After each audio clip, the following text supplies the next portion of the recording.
Kaixo,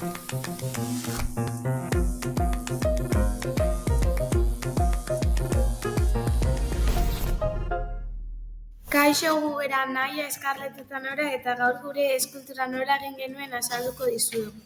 Gure eskultura egiteko erabili genituen material guztiak birziklatuak izan ziren, eta hauek dira erabili zitugun materialak.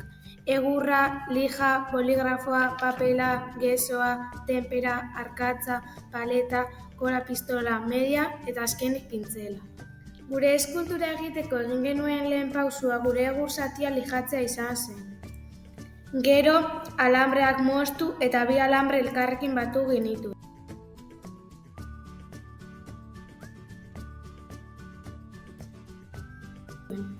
Ondoren, gure egur zatian zuloak egin genituen torlojo eta mailuarekin.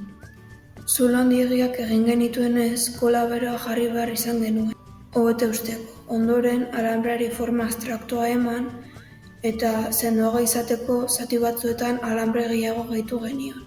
Ondoren, gainetik gesoa bota eta gero lehorgailuarekin lehortu genuen. Kolore batzuk nahastu izan behar genituen bukaerako kolorea lortzeko. Kolore horiekin eskultura margotu genuen eta gero difuminatu bat egin genuen.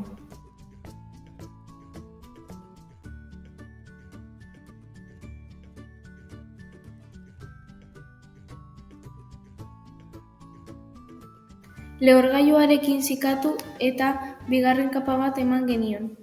Ondoren, arkatzez diseinua margotu genuen. Arrain baten kolore eta diseinuan inspiratu ginen.